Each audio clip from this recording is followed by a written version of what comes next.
आज की कहानी इसलिए भी कि 3-4 दिन पहले जब मैंने काला पानी कंट्रोवर्सी के बारे में कहानी सुनाई, वो इंडिया नेपाल से जुड़ी हुई थी, तो बहुत सारे लोगों को लगा कि मैं काला पानी सज़ा वाली कहानी सुनाने जा रहा हूँ, जो अंडमान निकोबार से जिसका ताल्लुक़ है। तो कई लोगों ने सिफारिश की कि वो कहानी सुनाए, मैंने भी सोचा था बहुत पहले भी। तो आज उस काला पानी की कहानी, जिस काला पानी के नाम से एक ज़माने में लोग खौफ खाते थे, मुहावरों में इस्तेमाल ये आज भी है। किसी दहशत और खौफ की कहानी को अगर समझना है कि आज भी बहुत सारे लोग, बल्कि हम लोग भी बात करते हैं कि कोई ज़्यादा अगर बदमाशी करे या तंग करे तो काला पानी भेज दो इसको। तो काला पानी के नाम से ही थर थर काँपते थे लोग। पर ऐसा क्यों? काला पानी में ऐसा क्या था? काला पानी की बुनियाद कहाँ से पड़ी? काला पानी जो जेल है, उस जेल की सोच अंग्रेज़ों को कहाँ से आई? उस जेल के बनाने का मकसद क्या था? कोशिश करूँगा ये सारी चीज़ें आपको बताने की। सबसे पहले इस काला पानी का नाम तो हम लोगों ने दिया, असल में इसका नाम था सेलुलर जेल। और ये सेलुलर जेल जो है अंडमान और निकोबार के एक द्वीप पे बनाया गया था। अंडमान निकोबार का अपना एक इतिहास रहा है। यहाँ पे कभी पुर्तगाल भी रहे, फिर मराठा भी रहे, फिर वहाँ पे डच भी रहे, फिर अंग्रेज़ आए, कुछ वक्त जापान ने भी वहाँ पे उसको अपने कब्ज़े में रखा। और आज़ाद हिंद फौज जो नेताजी सुभाष चंद्र बोस की जो सेना उन्होंने बनाई थी, तो पहली हिंदुस्तान में आज़ादी का जो तिरंगा फहराया था उन्होंने, वो अंडमान निकोबार में फहराया था।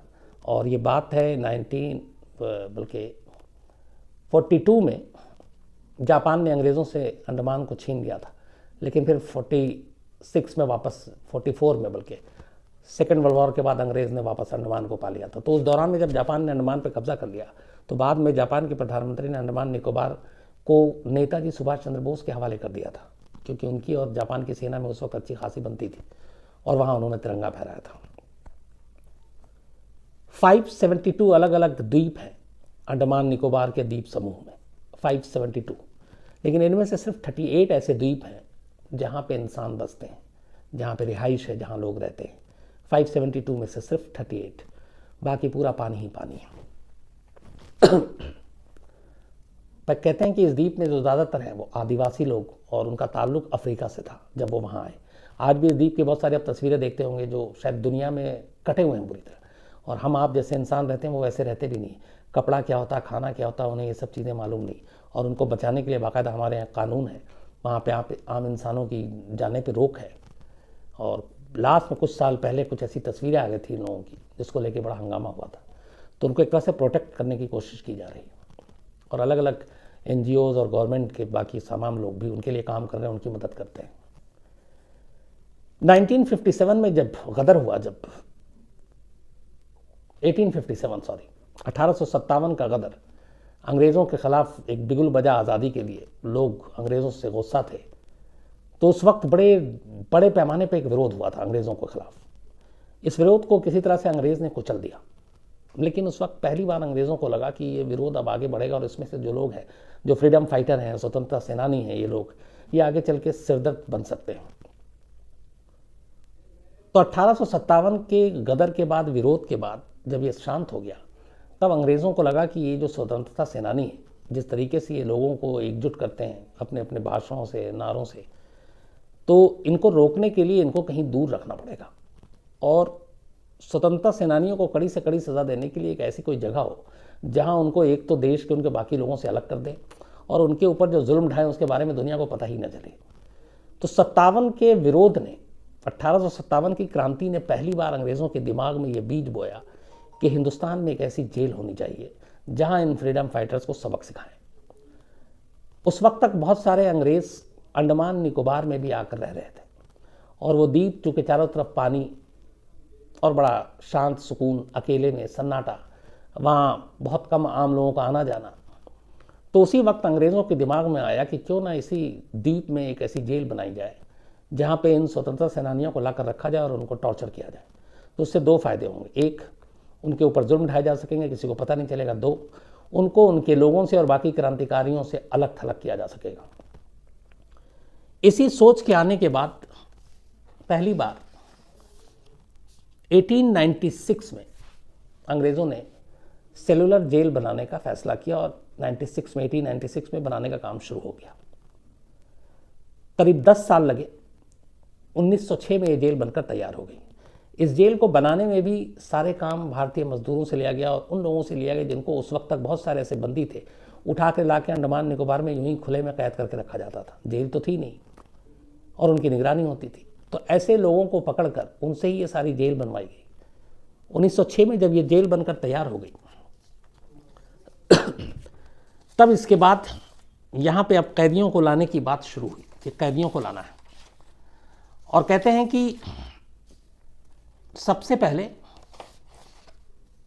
इस जेल में जिन कैदियों को लाकर रखने की बात थी उसमें सिर्फ बात इंडिया की नहीं थी। उस वक्त बर्मा जो अब म्यांमार है वो, या फिर कराची, तो यहाँ से भी चूँकि ये सारा अंग्रेज़ों के कब्ज़े में हुआ करता था और इसीलिए इन तमाम जगहों पे जितने भी लोग जो विरोध कर रहे थे उन सबको पकड़ पकड़ कर अब अंडमान लाना शुरू किया गया। 1906 में जब ये जेल बनकर तैयार हुई, इस जेल का नक्शा एक ख़ास अंग्रेज़ अफसर ने बनाया था और इस जेल की एक खासियत थी बड़ी अच्छी जो बनाया उसने।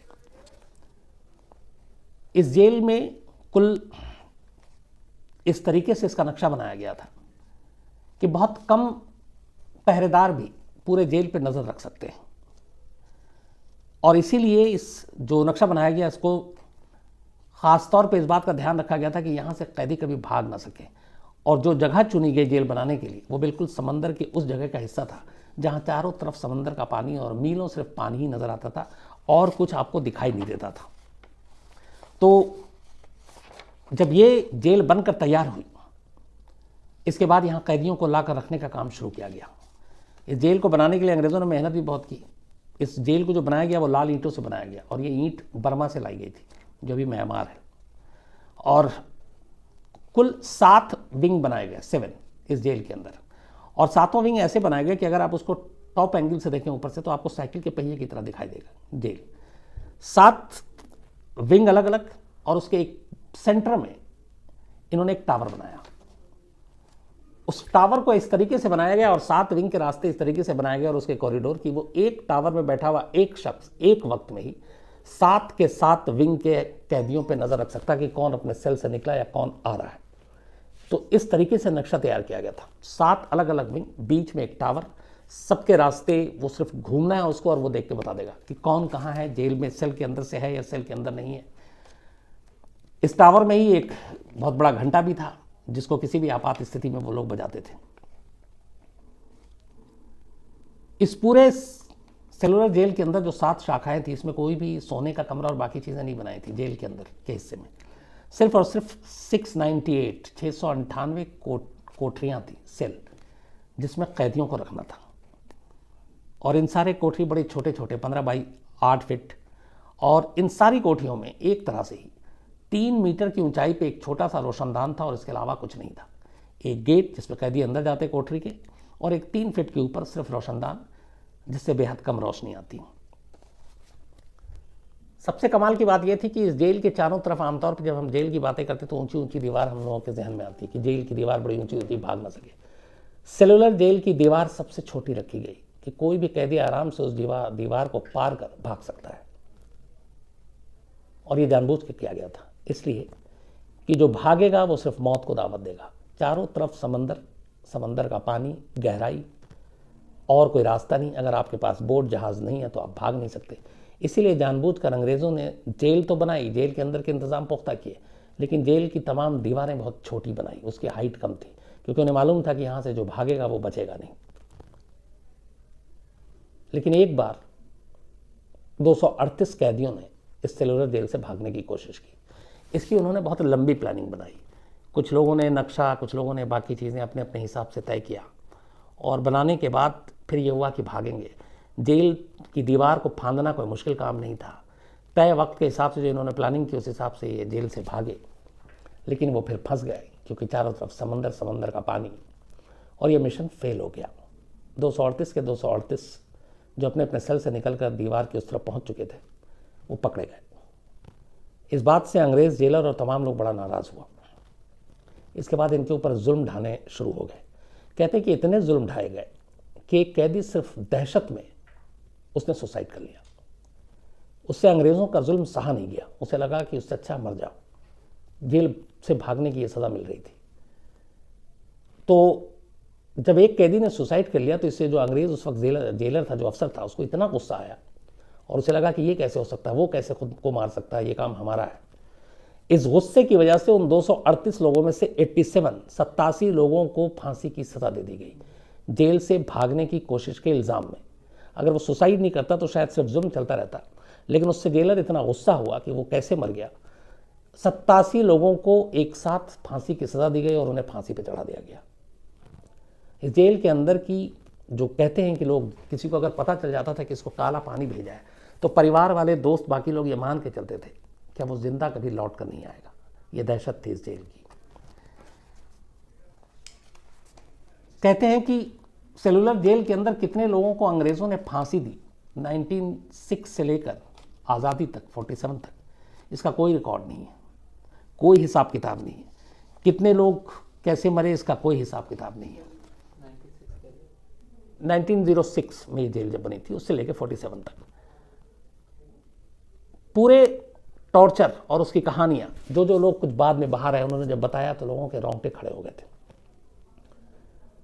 कैदियों से अलग अलग एक तो काम कराया जाता, उनसे न सिर्फ उस अंडमान निकोबार में अंग्रेज़ों के जो अफसर थे उनका बंगला, उनका घर, बाकी चीज़ें बनवाना, वो भी इसी जेल के लोग काम करते थे। सड़क से लेके बाकी कुछ चीज़ें बनाने का काम इसी जेल के कैदियों से कराया जाता था। इसके अलावा उनसे कोल्हू के तेल निकलवाए जाते थे, उनसे कहा जाता था पेरो। हर कैदी को पर डे 30 पाउंड नारियल का तेल निकालने का काम दिया जाता था, और अगर वो नहीं निकालता था तो जो उसकी सज़ा होती थी वो कोड़े से लेके बाकी वो सज़ाएं जिसको कोई सोच भी नहीं सकता। और जिनसे ज़्यादा गुस्सा आता था अंग्रेज़ों को और जो उनकी संगीन ज़रा जुर्म बड़ा होता था, ऐसे कई लोग हैं जिनको तोप से बांधा गया और गोला दाग दिया गया और तोप से उड़ा दिया गया। ये मुहावरा नहीं, ये हकीकत सेलुलर जेल में हुआ कि तोप तक से बांध के सेलुलर जेल के कैदियों को उड़ा दिया गया। इस जेल में आपको मालूम है कि बहुत सारे स्वतंत्रता सेनानी हमारे रहे, और एक भगत सिंह के दोस्त थे, उनको भी अंग्रेज़ों ने उठाकर काला पानी भेज दिया। नाम था महावीर सिंह। महावीर सिंह ने जब ये देखा कि जेल के अंदर बहुत सारे स्वतंत्रता सेनानी और दूसरे भारतीयों के साथ जुल्म हो रहा है, अंग्रेज़ उन्हें बहुत मारते पीटते हैं, सजाएं देते हैं, भूखा रखते हैं, खाना नहीं देते हैं, पानी नहीं देते हैं, तो एक बार वो भूख हड़ताल पर बैठ गए महावीर सिंह इसी जेल के अंदर। अब ये सीधा सीधी अंग्रेज़ अफसरों के हुक्म के ख़िलाफ़ था। काफ़ी कोशिश की गई, तमाम टॉर्चर किया गया, मारा गया, पीटा गया, लेकिन महावीर सिंह टस से मस नहीं हुआ और खाना खाने से इनकार कर दिया और भूख हड़ताल तोड़ा नहीं। अंग्रेज़ों को लगा कि इस भूख हड़ताल और उसकी इस पे डटे रहने की वजह से बाकी कैदियों पे भी असर पड़ेगा। तमाम कोशिश कर ली, जब नहीं हुआ तो अंग्रेज़ों ने धोखे से महावीर सिंह के दूध में जहर डाल दिया, और जहर डालने के बाद वो दूध जबरन उसे पिलाया। महावीर सिंह ने वो दूध पिया जबरन और उस जहर की वजह से मौत हो गई। इसके बाद उनकी लाश पे एक भारी सा पत्थर, वजनी पत्थर बांधा गया और उसको उसी जेल के पीछे समंदर में फेंक दिया गया ताकि लाश ऊपर ना आए। लेकिन जेल के अंदर ये बात लीक हो गई और पता चल गया कि महावीर सिंह की भूख हड़ताल को तोड़वाने के लिए अंग्रेज़ों ने उनके साथ ये किया। ये सुनते ही जेल के जो बाकी सारे कैदी थे, और चूंकि भगत सिंह के दोस्त की बात थी, मौत की बात थी, उन्हें इतना गुस्सा आया कि पूरा का पूरे सेलुलर जेल के कैदी भूख हड़ताल पर चले गए। ये 1930 की बात है। अंग्रेज़ों ने इस भूख हड़ताल को तोड़ने के लिए अब सारे जुल्म की हदें पार कर दी, जितना टॉर्चर कर सकते थे किया, लेकिन कोई भूख हड़ताल तोड़ने को तैयार नहीं था।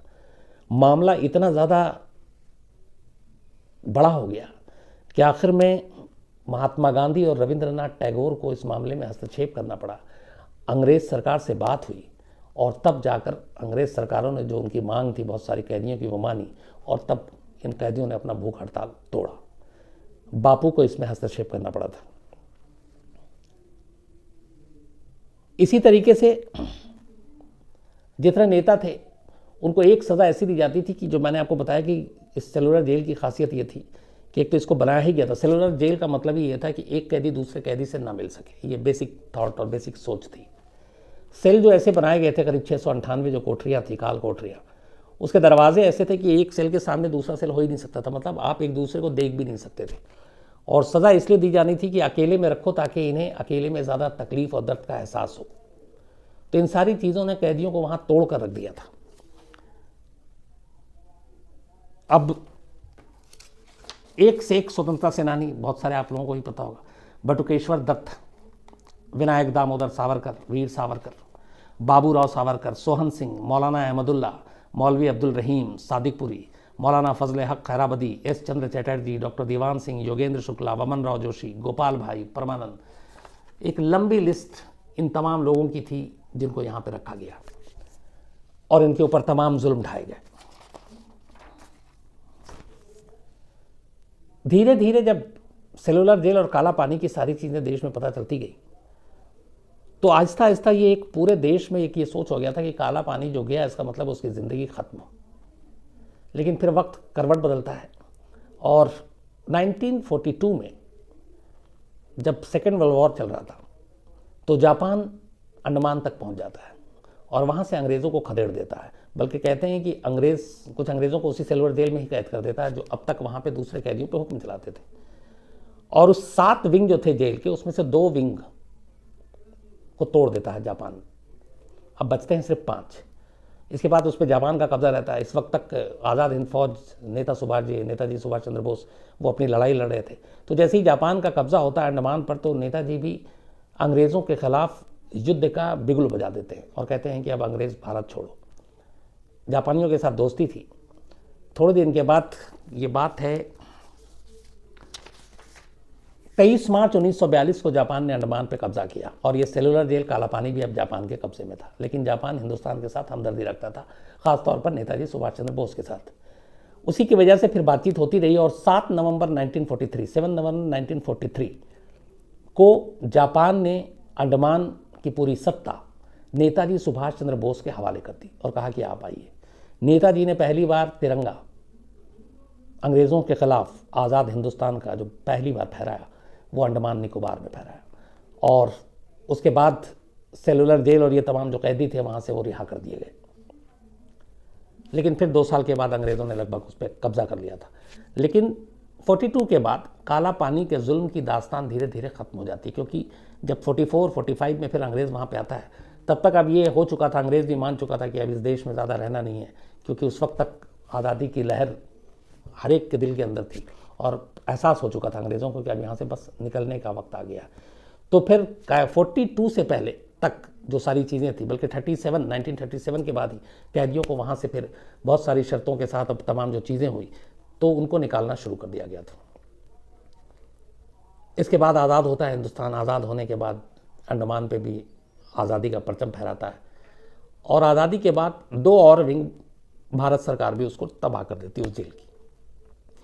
अब उसमें सिर्फ 2 अंग्रेज जापान ने कर दिए थे और 3 विंग बचे। बाद में उसके बाद उसके एक विंग में एक हॉस्पिटल बना दिया जाता है 500 बिस्तरों का और एक जो पूरा इलाका था जहाँ पे उसको एक राष्ट्रीय स्मारक घोषित कर दिया जाता है।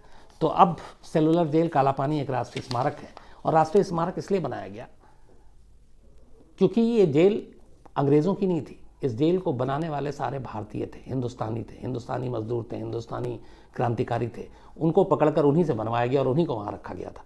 तो इसीलिए चूँकि इस जेल की बुनियाद में हिंदुस्तानियों का खून शामिल था, उनके हाथ शामिल थे, उनकी मेहनत शामिल थी, तो भारत सरकार ने उसके एक हिस्से को राष्ट्रीय स्मारक घोषित कर दिया। कभी मौका मिले तो जाकर देख कर आइएगा। उस वक्त की सारी तस्वीरें आपके जहन में घूम जाएंगी जब आप यहाँ जाएंगे, देखेंगे। और अच्छी जगह भी है, तो कभी मौका मिले तो हो आइए। ये काला पानी की पूरी कहानी थी। अब कुछ लोगों के मेल, कुछ लोगों की चीज़ें। एक अमित कुमार ये आईपीएल की कहानी सुनना चाहते हैं। 2008 से शुरू हुआ था, इस वक्त तो आईपीएल भी अच्छा खासा डेली कम से कम हम लोगों के क्या थे 2-2 मैच हुआ करते थे, तो वक्त बड़ा अच्छे से कटता था। इस साल सूना हो गया, कोरोना ने आईपीएल को भी डस लिया एक तरह से। कोई नहीं, अभी भी सुन रहा हूँ मैं कि शायद ये आईपीएल हो इस साल के एंड तक और खाली स्टेडियम में भी हो सकता है, क्योंकि लाइव सिर्फ सेटेलाइट के लिए हो तो अच्छा। हम लोग तो वैसे भी टीवी पे ही देखते हैं। हरी चरकत हैं, ये बोस्टन बॉम्बिंग की कहानी सुनना चाहते हैं। कृष्ण कुमार हैं, इन्होंने भी ये काला पानी की याद की कहानी की फरमाइश की थी। वशिष्ठ कुमार नायक हैं, ये अपनी माँ के साथ, मम्मी के साथ कहानी सुनते हैं और अजीत डोभाल की कहानी सुनना चाहते हैं। जल्दी सुनाता हूँ वशिष्ठ जी। जयंतीलाल जैन हैं, कोमल कुशवाहा हैं और ये श्रीलंकाई टीम पे जब अटैक हुआ था लाहौर में उसकी कहानी सुनना चाहते हैं, लेकिन शायद मैंने ये सुनाई है। तो आप अगर लिस्ट में जाएंगे कोमल साहब तो आपको ये कहानी लिस्ट में मिल जाएगी। डॉक्टर सुभाष तिवारी हैं, इन्होंने कहा कि कुछ कहानियों में कई ऐसे लोग हैं जिनके लिए मैं सम्मानजनक शब्दों का इस्तेमाल नहीं करता हूँ, हो सकता है कई बार ऐसा हुआ हो, अगर ऐसा हुआ तो मैं दिल से उसके लिए माफ़ी मांगता हूँ, लेकिन कोशिश यही होती है कि जो अपने से बड़े हैं, उम्र में बड़े हैं, कद में बड़े हैं, ऐसे लोगों को आपको हमेशा सम्मान देना चाहिए। और ये इन्होंने जो एग्जाम्पल दिया था वो शायद रविंद्र कौशिक जो अपने रॉ के जासूस थे उनके लिए, तो बिल्कुल होना चाहिए, आपको अपने से बड़ों को ज़रूर इज्जत देनी चाहिए। अविनाश रॉबर्ट हैं, और अविनाश रॉबर्ट जो हिंदू की आपने केरल की कहानी सुनी कल, ये इन्होंने ही भेजी थी और इन्होंने फरमाइश की थी, तो थैंक यू अविनाश, उम्मीद है कि आपको स्टोरी पसंद आई होगी। जयदीप चटर्जी हैं, रमाकांत खंगार हैं, और ये एमपी से हैं, जबलपुर में अभी ड्यूटी कर रहे हैं, पुलिस में हैं, और कोरोना के इस दौर में जो मेहनत पुलिस की भी कर रही है वाकई वो काबिल तारीफ़ है। तो रमाकांत खंगार साहब अपना ख्याल रखिएगा। शिवांश भारद्वाज हैं, और इन्होंने कहा एक बार फ़ोन पे बात करनी है, तो शिवांश जल्दी आपसे बात होगी, पक्का वादा। एसके पंडित हैं, सागर जायसवाल हैं औरंगाबाद से, विवेक कुमार तिवारी हैं, और इन्होंने बड़ा अच्छा और बहुत खूबसूरत मेल लिखा है, थैंक यू विवेक। ये ARFF में है, मतलब aviation rescue and fire fighting engineer हैं, थैंक यू विवेक। कैलाश जाखड़ हैं, विजेंद्र कुमार सिंह हैं, ज्योत्सना कुमार हैं, और ये बहरीन एक्सीडेंट की कहानी सुनना चाहती हैं। अनिल नाग हैं, इन्होंने भी एक लिस्ट दी है कहानी की। पल्लवी आनंद है, और ये इंदिरा गांधी और फिरोज़ गांधी की कहानी सुनना चाहती हैं, जल्दी सुनना। और इन्होंने कहानी के लिए रिश्वत भी बोली है कि आप लखनऊ आएंगे तो बिरयानी और कबाब खिलाएंगी, thank you very much. Govind Sahay Gupta हैं, ये सीतापुर से हैं, और अघोरी की कहानी सुनना चाहते हैं। अघोरी की कहानी इंटरेस्टिंग है, आपको सुनाता हूँ कभी, इस पर शो भी किया है मैंने। अफसर शेख हैं, इसके अलावा रंजीत मौर्य हैं। इनका एक सवाल था कि जो कैदियों को जेल में खाना दिया जाता है वो क्या खाना होता है, तो पूरे जेल के लिए जेल मैनुअल है, जिसके हिसाब से बाकायदा खाने का वज़न भी बताया गया है कि आपको इतनी रोटी, इतने ग्राम दाल, इतने ग्राम चावल पर डे, तो उसी मैनुअल के हिसाब से जेल में खाना दिया जाता है। लेकिन अलग अलग वक्त में क्या क्या दिया जाता है ये मैं एक बार और चेक करके बता दूंगा, लेकिन एक चीज़ है, जेल मैनुअल में कहीं भी किसी भी जेल के अंदर नॉनवेज अलाउड नहीं है। इसके अलावा जयदीप हैं, जयदीप देथे। रोशन गोलू, इनका जन्मदिन है, साथ में शुभांकर कामले, इनका भी जन्मदिन है। शंकर और रेणुका कामले ने इनको विश किया है, मम्मी पापा इनके। तो रोहन गोलू और शुभांकर, आप दोनों को हैप्पी बर्थडे। इसके अलावा अमूल्य कुमार साहू हैं और सपना जी, इन दोनों की एनिवर्सरी है, और लॉकडाउन में दोनों US में है, बाकी फैमिली शायद सब इंडिया में है। तो और इनकी बिटिया है आकृति, जिनको ये रोज़ भी बुलाते हैं। तो अमूल्य कुमार जी और सपना जी, आप दोनों को हैप्पी मैरिज एनिवर्सरी। और ये भी एक कई बहुत सारे लोगों का इस लॉकडाउन में इसी तरह से बहुत सारी चीज़ें गुजरी हैं। उम्मीद ये है कि अगले साल आप लोग पूरी आज़ादी के साथ मना सकते हैं। तो अभी जैसा चल रहा है उसके आगे कुछ किया नहीं जा सकता, लेकिन तमाम दुआएं पूरी क्राइम तक फैमिली की तरफ से। एक बहुत ख़ास मेल आया, मैंने इसलिए उसको लास्ट के लिए रोका हुआ है। हेंगम रिबा, हेंगम रिबा ने अरुणाचल प्रदेश से एक मेल लिखा है, और बहुत ही खूबसूरत मेल है, लंबा चौड़ा भी मेल है, लेकिन खूबसूरत है, तो मैंने पूरा पढ़ा।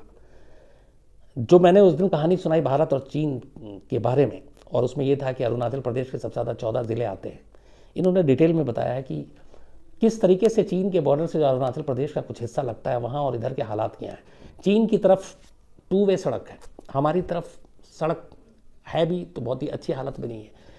हेंगम रिबा का कहना था कि अगर कोई इमरजेंसी आती है, कोई जंग के हालात आते हैं, तो चीन के रसद और सामान तो बहुत आसानी से पहुंच जाएंगे, हमारे फौजियों को जंगल और उन कच्चे रास्ते पे चल के गुजरना पड़ता है। तो इस चीज़ों को सोचना चाहिए हमारी सरकार को और हमें। इन्होंने एक और बड़ी खूबसूरत बात लिखी है कि तमाम नॉर्थ ईस्ट के लोग, और ख़ासतौर पर अरुणाचल प्रदेश के, ये खुद अरुणाचली हैं, दिल्ली यूनिवर्सिटी में पढ़ाई कर रहे हैं। इनका कहना है कि हम सब शुरू से ही अपने आप को भारतीय मानते हैं, इंडिया ही हमारा देश है, भारत अब का अभिन्न हिस्सा है अरुणाचल प्रदेश। लेकिन कई बार अफसोस होता है जब नॉर्थ ईस्ट के लोगों के साथ नॉर्थ इंडिया में जब आते हैं, कई बार भेदभाव होता है, कई बार उन्हें उस तरह से देखा जाता है, कई बार विदेशियों की तरह भी बात की बिहेव किया जाता है उनसे, तो कई बार इन्हें अफसोस होता है। लेकिन इनका कहना है कि हम गर्व है कि हम लोग हिंदुस्तानी हैं। बहुत ही खूबसूरत हेंगम रेबा आपका मेल था, और इन्होंने एक फरमाइश की है कि एक नीडो तानिया, ये दिल्ली के लाजपत नगर में, ये अरुणाचल प्रदेश का ही एक मामला है जिसमें कत्ल कर दिया गया था, इसकी कहानी सुनना चाहती हूँ। मैं ज़रूर आपको इसकी डिटेल में कहानी सुनाऊंगा। और हेंगम रिबा, thank you very much mail लिखने के लिए। आपका मेल पढ़कर मुझे सच में बहुत अच्छा लगा।